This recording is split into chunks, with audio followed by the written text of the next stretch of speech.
사망 원인 부동의 1위, 암.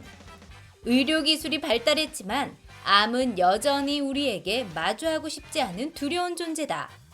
기대 수명인 83세까지 산다고 가정했을 때 10명 중에서 3, 4명은 암에 걸릴 정도로 남의 일이 아닌데, 다행인 건 면역 항암제가 개발되면서 암 치료의 패러다임이 바뀌고 있다고. 톡톡 건강 토크, 오늘은 암 환자들에게서 희망이 되고 있는 면역 항암제에 대해 알아본다. 네, 암 환자가 가장 두려워하는 것 가운데 하나가 바로 항암 치료입니다. 견디기 너무 힘들다는 인식 때문에 시작 전부터 참 꺼리고 망설이는 경우가 많이 있는데요. 최근에는 부작용이 적은 항암 치료제들이 많이 나오고 있어서 무작정 겁낼 필요는 없다고 합니다. 네, 지피지기면 백전백승이라고 하죠. 톡톡 건강 토크 이 시간에는 면역 항암제에 대해서 자세히 알아보도록 하겠습니다. 네. 오늘 이 시간 도움 말씀 주실 분 나오셨는데요. 혈액종양내과 전문의 고성애 교수께서 나오셨습니다. 네, 안녕하십니까? 안녕하십니까? 네, 안녕하십니까. 최근에 유상철 전 감독이 암으로 인해서 세상을 떠나기도 했는데, 의학 기술이 발전했지만 이렇게 암이 여전히 두려운 존재인 이유에 대해서 3분 브리핑을 통해서 알아보도록 하겠습니다. 교수님 부탁드리겠습니다. 네, 시작하도록 하겠습니다. 우리나라 사망 원인에 관해서 이제 얘기를 드리자면 2019년도 통계청 발표에서부터 1위는 굉장히 압도적으로 이제 암입니다. 그리고 1980년대 초반부터 암이 이제 1위가 된 상태에서 굉장히 급속도로 더 사망 원인이 1위가 이제 요지부동으로 되고 있습니다.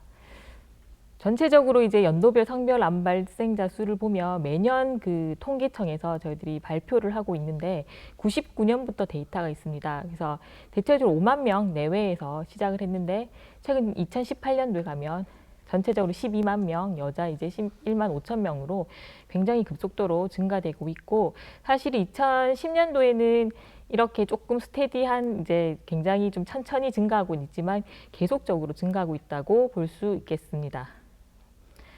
전체적으로 우리가 주요 암종별 연령 표준화 발생률 추이를 보게 되면 남자를 먼저 보시겠습니다. 전체적으로 위는 1등이긴 하지만 조금씩 더 이제 떨어지고 있는 추세이긴 하고, 그다음 2등이 폐암, 그리고 3등이 대장암, 4등이 전립선이고, 전립선암은 이제 굉장히 이제 천천히 꾸준히 증가하고 있는 추세를 보일 수 있겠습니다. 그다음에 간암은 계속적으로 감소 추세를 보이고 있고, 갑상선암은 2010년도에 굉장히 피크를 보이다가 출렁이지만 다시 조금 늘어나고 있는 추세입니다. 여자를 보게 되면 갑상선암이 2010년도에 굉장히 많이 늘어났지만 일시적인 현상으로 저희들이 생각을 하고 있고, 갑상선암이 사실은 거의 생존율이 100%여서 사실은 유방암이 굉장히 스테디하게 꾸준히 증가하고 있다는 것에 이제 주안점을 먼저 들어야 될 것 같고, 그 다음이 이제 대장암, 위암, 폐암, 간암은 밑에 있고 사실 조금씩 이제 사실 감소 추세에 있다 얘기를 드리도록 하겠습니다. 기대 수명까지 생존 시 암 발생 확률은 이제 남자 80세까지 이제 사실 이제 기대 수명이고, 여자가 86세인데 남자는 5명 중에 2명이 이제 생존 기간까지 살 때 일단은 암이다라고 얘기를 들을 것 같고, 여자 3명 중에 1명이 암이다라고 이제 들을 확률이 있겠습니다. 5년 이제 생존율 추이를 보면 이제 전체적으로 사실은 꾸준히 치료가 발전하면서 이제 증가했습니다. 30%에서 60%, 여자는 55%에서 77%로 올라가 있고, 사실 갑상선 암인 대부분 이제 생존율 100%니까 그거를 제외하더라도 꾸준히 증가하고 있다라고 얘기를 드릴 수 있겠습니다.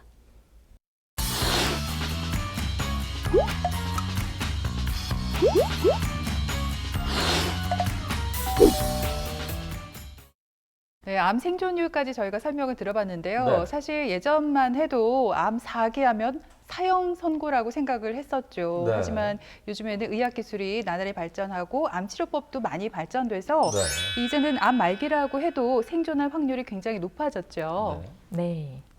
저희들 이제 4기 암 치료라고 하면 대체적으로 이제 완치를 목표로 해서 치료를 이제 하기가 어렵다라고 얘기는 드리고 있지만 굉장히 이제 생존율이 증가했다라고 얘기를 드리고, 사실 예를 들면 이제 위암이나 유방암에서 보면 위암 4기 치료제로 사실 표적 치료제가 도입이 2010년도부터 됐는데 트라스투즈마브과 라무시루맙 이렇게 나오면서 사실은 이제 본래 그냥 독성 항암제를 예전에 썼던 치료는 사실 생존 기간이 주간 생존 기간이 8.6개월 정도입니다. 그런데 이제 계속적으로 증가를 해서 약제들이 최근에 이제 S1 시스플라틴 이렇게 이제 독성 항암 약제를 쓰게 되면 13개월까지 증가되고, 또 제일 위에 보시면 이제 트라투즈마브 같이 이런 것들 같이 추가해서 한 11.3개월 정도로 증가하는 추세이고, 이제 여기서 사실은 다시 나빠져서 2차 약제로 진행을 된다 하더라도 치료하지 않는 거에 비해서 사실은 이제 약제를 뭐라도 쓰면 생존 기간이 늘어나고 있고, 사실 최근에 라무시루맙 플러스 이제 항암제 이렇게 해서 쓰게 되니까 이제 9.6개월까지 연구 결과를 보고하면서 사실은 너무 일찍 포기하시는 거는 사실 아니다라고 얘기를 드리도록 하겠습니다. 그리고 유방암을 보면 사실 표적 치료제가 헐투 수용체 양성에서 사실 많이 사용을 하고 있고 굉장히 이제 획기적인 효과가 나타난다고 얘기를 드리겠는데, 헐셉틴, 펄주마, 이제 퍼제타 이런 것들을 얘기를 드릴 수가 있겠습니다. 1차 치료를 보게 되면 사실 그 헐투 수용체 양성 유방암이 사기라도 다른 암에 비해서는 굉장히 이제 계열수가 굉장히 길고요. 그렇지만 여기서 플러스해서 이제 펄투즈맙을 추가를 했더니 56개월 정도로 1차 치료 생존 기간이 늘어나고 있고, 여기서 사실 그 병이 진행해서 2차 치료를 진행을 해왔을 때 이제 본래 쓰던 약제에 비해서도 TDM1이라고 하는 헐투 수용체 양성일 때 이제 표적 치료를 쓰게 되면서 굉장히 생존 기간이 증가되었다는 사실에 이제 의해서 이제 빨리 포기하지 않고 약제를 잘 선택하시는 게 중요하겠다 얘기를 드리도록 하겠습니다. 네, 오늘의 주제가요. 항암 치료의 새로운 지평, 면역 항암제입니다. 이 면역 항암제가 암 환자들에게 좀 희망이 되고 있다는 건데, 교수님, 이게 어떤 원리라서 꿈의 치료제라는 별명까지 붙은 거예요? 네. 사실 이제 항암제라고 하면 암 치료를 공격하는 것들이 주로인데요. 1세대에서 그 화학 항암제는 암세포를 이제 공격하는데 이게 정상세포도 공격을 합니다. 그러니까 세포 자체를 다 공격하는 거라서 이제 암세포를 주로 많이 죽이긴 하지만 정상세포도 공격하기 때문에 부작용이 많이 발생해서 사실은 항암제 정도까지 하면 너무 힘드니까 그런 거까지 간 단계이면 안 하는 게 좋겠다라는 이제 생각을 많이 하고 계실 텐데요. 2세대에서 이제 표적 항암제라고 해서 한 10수년 전부터 얘기를 하고 있었던 것들은 투약을 하면 암 원인 물질의 여러 가지 DNA 작용을 해서 공격을 해서 사실은 이제 굉장히 효과적으로 치료를 할 수 있다라고 하지만 이제 이게 돌연변이를 유발을 해서 굉장히 이제 내성이나 변이들을 유발해서 치료 효과가 잘 짧다라고 얘기를 드리겠고요. 3세대가 이제 그 면역 항암제입니다. 그래서 사실은 그 암세포가 내 세포가 아니고 사실은 다른 세포니까 면역세포가 공격을 하면 좀 더 효과적일 건데, 이게 대체적으로 활성화가 되지 않고 약하게 되었을 때 문제가 되는데, 이 약제로 활성화를 시켜서 면역 기능을 개선시켜서 암 치료가 된다는 것이 작용 원리고, 조금 더 이제 더 얘기를 드리자 보면 사실은 이제 그 전체적으로 여기 암이 변이세포의 공격을 이제 피하는 원리를 보게 되면 항 PD-1 여기 보면 PD-1 수용체가 있고 PD-1 단백질이 있는데, 암세포의 단백질이 이 수용체에 붙게 됨으로써 사실은 나를 공격하지 말라는 표시를 내고 있습니다. 그래서 더 이상 이제 공격을 하지 않아서 이제 그대로 그냥 암세포는 점점 증가가 되고 있는데, 여기서 여기 항 PD-1 이런 수용체에 이제 이 면역 항암제죠. 면역 항암제가 여기 붙게 되면 이 단백질이 여기 수용체에 붙지 못하게 됨으로써 계속적으로 이제 그 T 림프구가 계속 암세포를 공격함으로써 계속적으로 이제 암세포를 어느 정도 이제 자라지 못하게 하는 역할을 할 수 있겠다 하겠습니다. 그래서 이제 면역 항암제 연구를 했더니 니볼루맙에서는 이제 2012년 10월에 보니까 본래 그 전이성 악성 흑색종이 정말 치료가 되지 않는 건데 1차 치료제로 그냥 독성 항암제를 썼던 것보다는 면역 항암제를 썼더니 확실히 생존 기간이 이렇게 많이 차이나게 효과가 있더라를 발표를 했고, 그다음 그 전이성 비소세포와 폐암에서 2차 치료에서도 그냥 독성 항암제보다는 면역 항암제를 썼더니 계속적으로 좀 전체 생존 기간을 늘린다라는 보고를 함으로써 사실은 첫 이제 게시가 되었고, 펜브롤리주맙도 같습니다.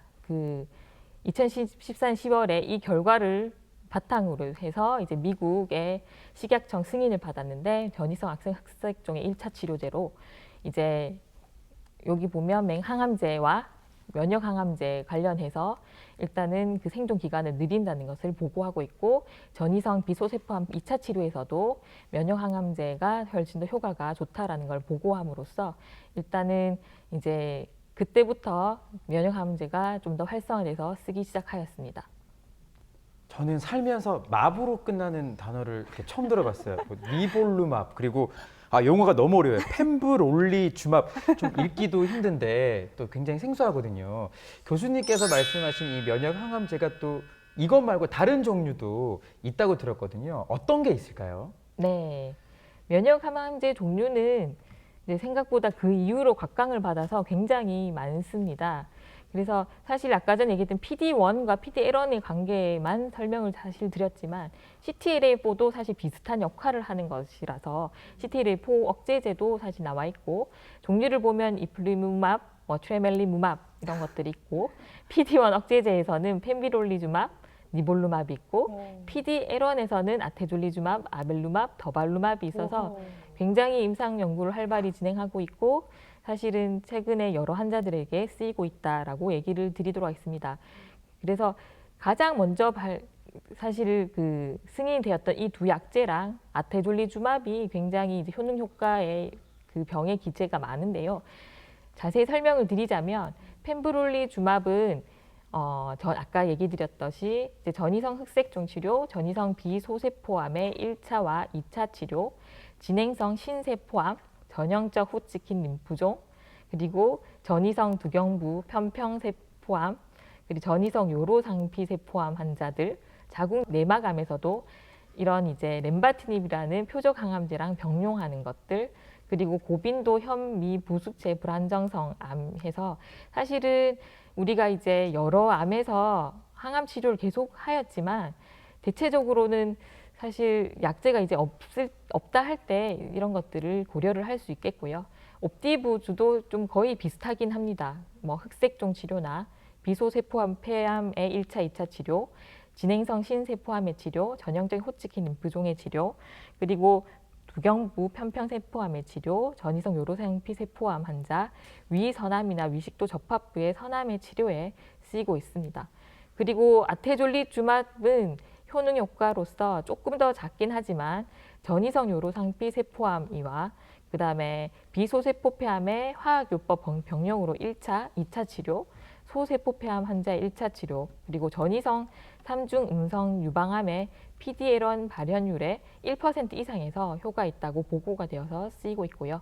간세포암의 1차 치료에서도 베바시주맙 병용요법으로 현재 쓸 수가 있고 사실은 이거 외에도 어느 정도 효과 있다라고 판단되는 암들이 많아서 이제 주치 선생님이랑 사실은 어느 정도 논의를 통해서 약제를 선택하시면 좋을 것 같습니다.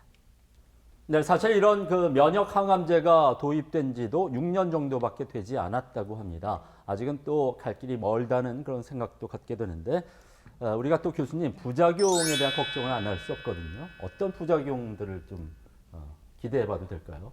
네. 그 면역항암제는 다들 대부분 조금 관심 있으시면 아시다시피 부작용이 별로 없기 때문에 사실은 쉽게 맞을 수 있다라고 얘기를 드릴 수 있겠습니다. 뭐 이렇게 본래 이제 독성 항암학 요법에서 되는 뭐 사실 구토나 아니면 이런 이제 세균 감염 때문에 갑자기 뭐 폐혈증 이런 것들로 굉장히 위험해질 수 있는 순간들이 있는데 이런 것들은 사실은 극히 드뭅니다. 예, 네. 하지만 이제 뭐 그러면 이제 부작용 걱정 없이 무조건 잘 맞으면 되는 건가요? 이렇게 다들 묻기도 하는데 대체적으로는 뭐 투여 시간도 짧고 수월하게 투약 가능하고 연세 많으신 이제 어르신들도 쉽게 맞을 수는 있습니다. 하지만 면역을 증강시키는 이제 작용을 하기 때문에 자가 면역을 증폭시켜서 생기는 부작용이 일부에서는 다양하게 때로는 심각하게 생길 수 있다 얘기를 드리겠고 그렇기 때문에 부작용 질환군을 모두 관리할 수 있는 시스템이 있는 병원에서 처방 및 투여가 필요하다라고 꼭 얘기를 드리도록 하겠습니다. 부작용이 어떤 것들이 있냐면 굉장히 사실 다양합니다. 자가 면역과 관련해서 증폭되어서 이제 일어나는 것들이 어디에도 일어날 수 있고 뭐 심장계, 피부계, 내분비계, 위장계, 근육계, 신경계, 호흡계, 눈, 뭐 신장에도 다 일어날 수 있는데 대체적으로는 경한 질환인 경우가 많지만 일부분에서는 좀 사실은 심각하고 심하게 일어나기 때문에 확실하게 초기에 이제 진단받아서 치료를 하고 조치를 취하는 것이 좋겠습니다. 네, 면역 항암제가 대부분 건강보험 적용이 되지 않다 보니까 약값이 비쌀 수밖에 없습니다. 근데 또 환자 입장에서는요, 이런 비용적인 부담을 안고 치료를 하다 보니까 내가 반응이 별로 없으면 어떡하지? 이런 걱정을 안 할래야 안 할 수가 없을 것 같거든요. 이 면역 항암제가 표적 항암제보다 치료 반응이 좋은 게 맞죠, 교수님? 네. 네. 일단은 그 표적 항암제는 이제 보게 되면 처음에는 반응률이 높습니다. 높으나 이제 내성으로 급격히 이제 그 반응률이 약해져서 사실은 이제 끝에 가면 결국은 항암제 치료 안 하는 정도까지 떨어지는 상황인데 면역 항암제는 사실은 듣는 사람한테만 듣기는 합니다. 그래서 초반에는 거의 비슷한 반응률, 뭐 항암제나 치료하지 않는 환자들이랑 똑같지만 반응률 높은 환자에서 효과가 계속 오래 지속된다는 장점이 있습니다. 면역 치료는 대체적으로 이제 반응률 좋은 환자에서 지속적으로 반응이 좋은데 이것을 좀 반응군을 좀 더 높일 수 있는 게 없나라고 얘기를 했었을 때 이 면역 항암제에서 항암항교법을 병합하거나 면역 항암제에서 표적 치료제를 병합하거나 면역 항암제에서 방사선 치료를 병합하면 좀 더 반응률을 올리고 반응군이 좀 많아지는 거를 발견하고 이제 이런 것들에 대한 연구가 지속되고 있고 최근에는 면역 항암제와 항암화학요법, 병암요법을 통해서 폐암과 삼중음성 유방암은 어느 정도 효과가 있다라고 판단되어서 임상에 쓰이고 있습니다. 오늘 면역 항암제에 대해서도 여러 가지 또 질문이 있었잖아요. 교수님, 저도 궁금한 사항이 이 면역 항암제가 표적 항암제에 비해서 반응률이 높지 않다고 들었거든요. 이 말은 저희가 이제 원하는 건 암이 좀 확 줄었으면 좋겠는데 그건 아니라는 이야기인가요? 그렇지는 않고 사실은 반응군의 확률이 한 20% 정도라는 거지 반응이 있으면 사실 종양 크기는 확 줄 거다라고 얘기를 드리고 그 확률이 한 80%는 별로 효과 없이 좀 커지는 경우가 많고 20% 정도에서 반응이 좋아서 이제 암의 크기가 많이 줄어들 거다 그렇게 이해를 하시면 될 것 같습니다. 네, 앞서도 잠시 언급이 있었지만은 면역 항암제 같은 경우 아직까지는 대부분 건강보험 적용이 되지 않는다고 하는데 근데 또 이 건강보험 적용이 되는 암도 있다면서요? 어떤 암들이 있나요? 네, 아까 전에 이제 도표를 보여드린 전이성 흑색종 1차 치료제나 비소세포암 폐암의 이제 2차 치료 그리고 소세포암 1차 치료에서는 보험이 되고 있고 그다음 방광암에서 2차 치료로 보험이 되고 있으니 꼭 이제 주치의분이랑 상의를 하셔서 이제 면역 항암제가 내 치료에 쓰일 수 있는지를 확인을 하시는 게 좋겠습니다.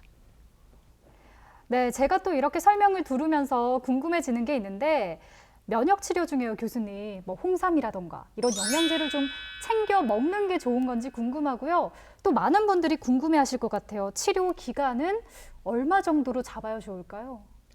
네, 사실은 이제 암을 진단받고 치료 중에서 뭘 먹으면 좋겠느냐는 이제 질문을 진짜 제일 많이 듣고 그러실 것 있는데 같아요. 이제 뭐 그냥 비타민제나 아니면 여러 가지 그 뭐 사실은 어느 정도 유산균 정도는 사실은 챙겨 드시면 좋겠고 홍삼이나 아니면 다른 뭐 면역에 좋다 하면서 여러 가지 이제 뭐 한약재 같은 거 아니면 풀뿌리 달인 물 같은 것들은 사실 여러 가지 약재랑 어떤 식으로 부작용을 일으킬지 몰라서 사실은 드시지 않는 게 좋겠고 사실 평소에 골고루 음식 잘 드시고 그리고 운동 꾸준히 하시고 사실은 스트레스 덜 받고 치료를 진행하시는 게 가장 좋은 사실 이제 생활 태도다라고 얘기를 드리도록 하겠습니다.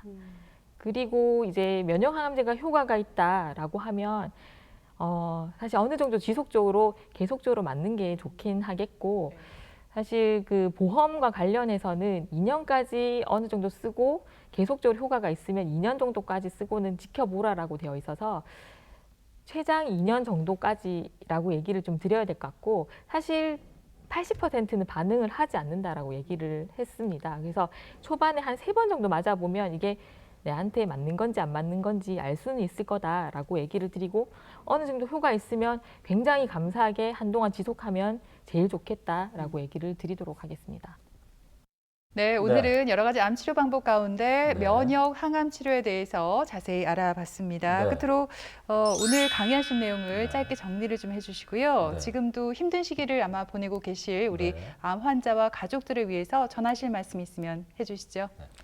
네. 항암 치료제는 1세대 항암화학요법, 2세대 표적치료, 그리고 3세대 면역치료제로 계속적으로 끊임없이 발전하고 있고요. 그에 따라서 사기 전이성암의 생존율도 크게 향상하고 있습니다. 전체적으로 이제 치료의 부작용 또한 점차 줄어들어서 이제 고령이나 쇠약 환자, 그리고 최근에는 이제 수명이 기니까 이제 암도 80세 이상에서 많이 이제 사실 진단이 되고 있는데 그럴 때는 치료를 이제 지레 포기하시는 경우도 있습니다만 적극적으로 치료를 고려하시면 좋겠다라고 얘기를 드리겠고 사기 암 치료, 항암 치료에 대한 인식의 개선이 이제 필요합니다. 사실 사기라 하고 이제 치료에 대해서 논의를 하게 되면 사실 치료하지 않겠다. 특히 연세 많으신 노령에서는 얘기를 많이 하고 항암 치료 너무 힘들고 뭐 구토하고 삶의 질이 그렇게 떨어질 것 같으면 난 하지 않겠다 했는데 그렇지 않다. 삶의 질 떨어뜨리지 않고 어느 정도 생존 기간 길게 해서 잘 지내실 수 있다라는 인식의 개선이 필요하다라고 얘기를 드리도록 하겠습니다.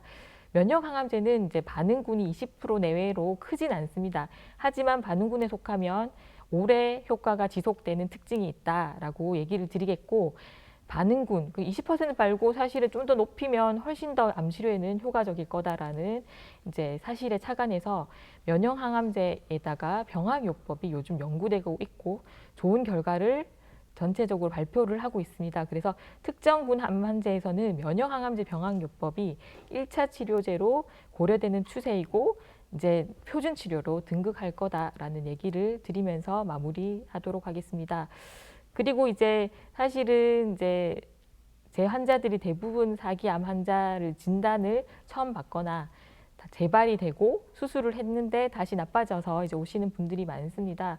그래서 굉장히 낭망하는 경우가 너무 많은데 이렇게 이제 치료제가 이제 해를 거듭할수록 좋은 치료제가 나오고 있으니 너무 낭망하지 마시고 용기를 가지시고 좋은 치료제가 어떤 건지 주치의랑 끊임없이 상의하셔서 치료를 지속적으로 하는 것이 가장 좋겠다고 얘기를 드리면서 마치도록 하겠습니다.